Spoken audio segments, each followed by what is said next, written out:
Good morning, and today is Monday, March 30th. Here is the warm-up activity that we're going to begin with. A lot of your answers on your Chapter 8 DOL showed that we need to look at irony a little bit. So here's a review of the three different types of irony. Verbal irony. What is said and what the speaker actually means are two different things. In other words, you say something other than what you mean. And sarcasm is an example of that. Dramatic irony. The audience knows something the character or characters are not aware of. And, an example would be an inside joke. But something's about to happen to a character, and we know what's coming, but the character does not. And then situational irony is a situation in which we expect one thing to happen, but instead something else happens. Often a paradox is an example of situational irony. So let's take a look at 1 and 2 here. In the novel Animal Farm by George Orwell, the readers are aware of many more facts than the animals. Well, if we think about which type of irony has to do with an audience, that's going to be dramatic irony. When you have an audience watching or reading or looking, and they know something else that the characters don't, that's always going to be dramatic irony. And then number 2, Antony calls Brutus honorable, but all the while means to imply he is not honorable.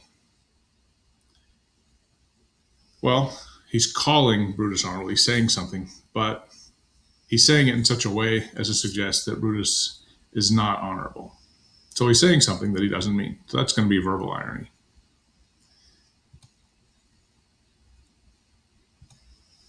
Next, let's look at 3, 4, 5, and 6. I'm going to pause the recording for about a minute, and I will give you time to write down or jot down somewhere what you think those answers might be.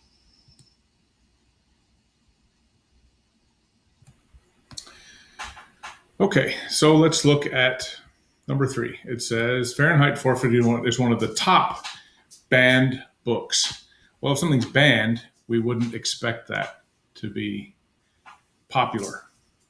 However, obviously it's not banned anymore, but it was banned at one time. But if it's a top banned book, let's look back up here. Okay, the exact opposite of what was expected occurs. So that's going to be situational irony. Number 4, Iago, whom Othello considers a friend, plots Othello's demise throughout the entire play. Othello does not know that Iago is the one pulling the strings, but the audience does. So the key word there is going to be audience. Audience is aware of things coming that Othello is not. So if we look back up at our types, we have the audience knowing something that the character or characters do not. That's going to be dramatic irony. Number 5, wow, the 750-page report on Shades of Orange really looks exciting. For some of you, that may not be ironic at all. You may enjoy reading that report. But for most of us, I think we can detect a little bit of sarcasm, and sarcasm is going to be verbal irony. And then, number 6, toward the end of the short story, The Story of an Hour, by Kate Chopin, the wife of a controlling Mr. Brentley is told that he has died in a train accident. She comes to feel content to living a long life with freedom and no restrictions imposed by her husband. However, at the end of the story, her husband comes back unexpectedly. When she sees him, she instantly dies from this shock. Well, there's no suggestion that the reader knows what's coming. So it's simply a situation where we're led down a path and there's a plot twist at the end that we're not expecting. And so that's going to take us to situational irony, letter C. If you have questions about any of those 6, you didn't understand something, send me a message in Remind, and we'll talk about it a little further. Next, we're going to take a look at a passage from Brave New World, Chapter 10. If you have a book, this passage begins on page 157 and goes to page 159, but the entire passage of the that we're going to talk about is also in this document. I also sent this document to you in Google Classroom because you're going to be answering some questions about it. But we're going to take some steps through it today as far as annotation and what we would say to prepare to write about this passage. When we're reading a passage to write about it, we want to look first at why we're reading. So, what are we going to look for? So, I'm going to scroll down here to the bottom. It says, Bernard seems on top of the world at this point in the story. He is wildly popular for the first time in his life. Why do people think that he is headed for a fall? Okay. Why do people think that he is headed for a fall, even though things are going so well? So we need to be reading this to get a sense of why people doubt Bernard. So I'm going to pause this. I'm going to give you, well, I'm not going to pause it because I'll scroll down for those of you who don't have it in front of you. But I will give you a couple of minutes to read it. And then we will go back and annotate and ahead of getting ready to write at the end of this. And then after this recording, we'll go into a live class where you can ask questions that go further. So I'm going to scroll down every minute or so. I'll give you about 3 or 4 minutes to read the passage. If you have a book in front of you, go ahead and be marking anything that stands out to you, like we've talked about, words, images, anything that grabs your attention.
Okay, so let's go back up.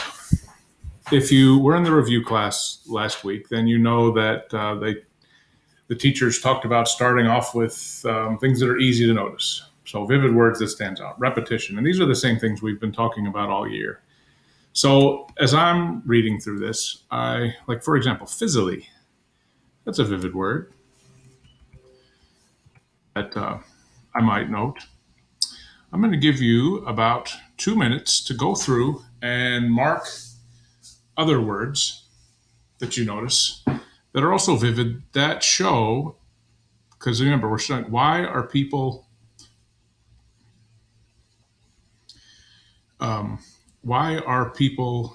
thinking that Bernard is going to have a fall, that something bad's coming. So I'm looking for, well, if he's successful now, it's not going to last. So I'm looking for words that show a temporary level of success. If you think about it, you pour a glass of soda, it fizzes. It fizzes up really big sometimes, especially if you shake up the can, but then it goes away. It's temporary. So, what are some other words that you can find? I'll give you about 2 minutes to go through the passage and mark vivid words that you find, and then I will show you the ones that I noticed.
Okay, about a minute.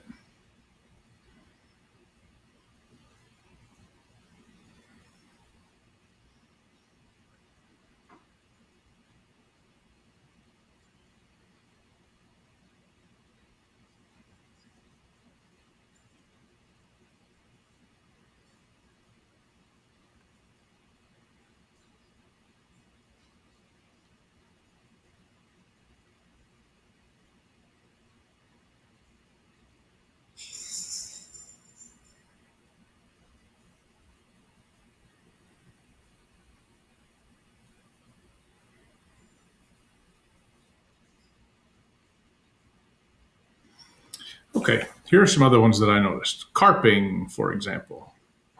When I'm carping, I'm complaining. But if I'm successful, why am I complaining? That's kind of suggests that I'm worried, perhaps. There are also some vivid phrases that we see. Lighter than air, that kind of stands out. The word gigantic stands out. Because if I'm lighter than air and I'm a person, that doesn't sound like something that can last very long. And then if I scroll through, we kind of shift to where Mustafa Ahmad is reading the report that Bernard wrote.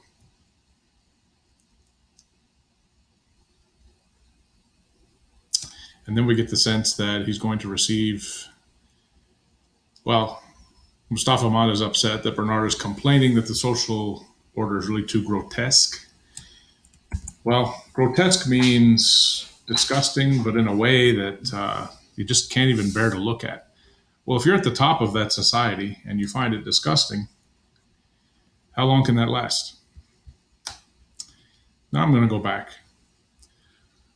What uses of repetition show that Bernard's success may only be temporary? Well, we've got gigantic again next to each other. And then if I go down here, The idea of this creature, and here he's talking about Bernard, lecturing him. Okay. Well, Mustafa Mond is a world controller, so he's in charge of Bernard's fate. So this suggests that it could be temporary. The idea that Mustafa Mond's going to give him a lesson, even though it might not happen today, seems like it might be coming. And if you're going to receive a lesson, that means somebody's going to teach you something, and it's probably not something that you're going to want. So lighter than air shows up again here.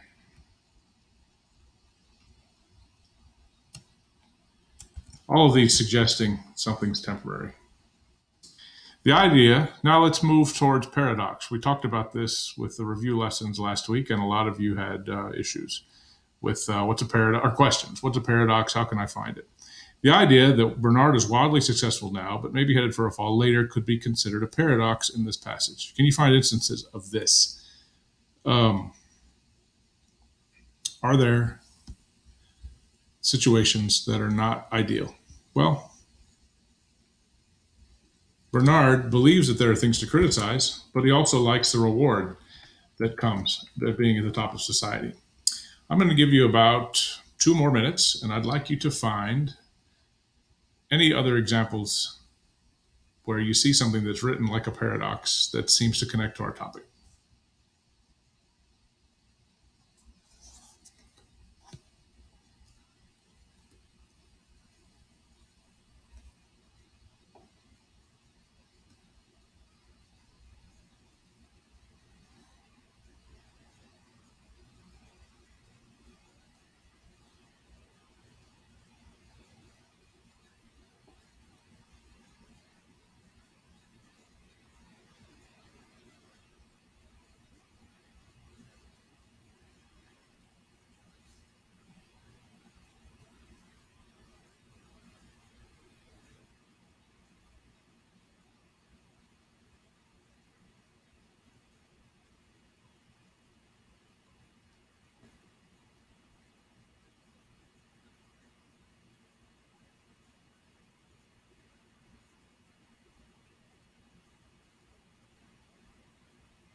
Okay, here are a couple of examples that I found. While I was screening again, I found another word that jumped out to me. And that's okay, sometimes that happens. Intoxicated. Well, obviously, if you're intoxicated, that's not going to be permanent. And it also could lead you to a sense of delusion. And I found another example of lighter than air right there. As far as going into a paradox, um, let's go back up here. We have people talking behind Bernard's back. He won't find another savage to help him out a second time. But since there's the first savage, they're polite for now. Example of dramatic irony there, because we see something coming that he may not. Um, some paradox here. They think they're going to impress John with their technology. And he says, yeah, kind of neat, but Ariel could put around a girdle around the earth in 40 minutes. So what is John alluding to there? Well, remember, pretty much everything John talks about is going to go take us back to William Shakespeare. And Ariel is a character from a play called A Midsummer Night's Dream who has magic abilities and put a girdle around the earth. She could go around the whole world in 40 minutes. Now, that wasn't literal. That was just kind of an expression. But that's what John's talking about here. So they expect him to be wowed by everything, but he's already read about something that's even faster. Another paradox comes down here in the report that Bernard writes. I must admit that I read with the savage, this is Bernard writing, and the savage is John, that I agree with the savage in finding civilized infantility too easy, or as he puts it, not expensive enough. And I would like to take this opportunity of drawing your lordship's attention to it. In other words, civilized infantility. When we have a two-word paradox like that, that's what we call an oxymoron. Because we don't think of infantile as being civilized. We don't let babies run society. When we think of infantile behavior, we don't think of crawling around on the ground and drinking out of a bottle, but we do think about people being extremely childish. And he and John both find their society to be infantile, which that's something that Mustafa might not expect. And then finally, he's angry, Mustafa Mond, about reading this report, but all of a sudden, he's laughing. What's that about? Well, if you're angry about someone and then you start laughing, that's not good news for the person who's the target of the anger. Let's go back to this, though. What does it mean that Bernard and John, the savage, find civilized infantility too easy or not expensive enough? I'll put this on pause and give you about 2 minutes to think about what that might mean. Take some notes and see what you think that might mean.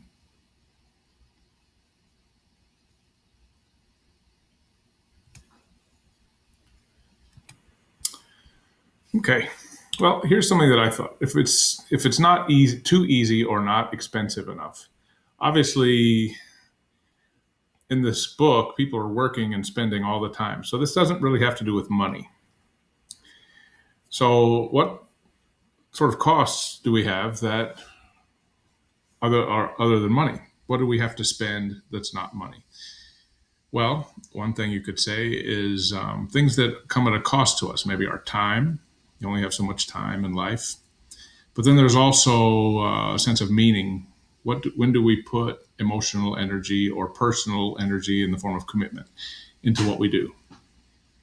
And if you think about the fact that John is looking, he wants marriage. He likes that permanence in society. And he doesn't find it here. And then if you ask yourself, what do people commit to in the world state? And other than going to work every day, they're really not committing to anything that is lasting. So that's one way that you could look at it. Now, how can we tie that into Bernard being headed for a fall? Well, if Bernard is criticizing the world for not requiring enough commitment, if you've been reading, you know that commitment is one of the things that they forbid. They really don't want people to develop commitments in this book. And so if Bernard were to keep talking like this, then trouble could come for him. Let's look at the DOL. Bernard seems on top of the world at this point in the story. He is wildly popular for the first time in his life. Why do people think that he is headed for a fall? Let's get rid of this. 6 to 8 sentences following the DOL format. So your topic sentence would say, people seem to think that Bernard is headed for a fall because, and then a couple of quotes with commentary and a concluding sentence. If you have questions, bring them into the live session here next, or send them to me in Remind.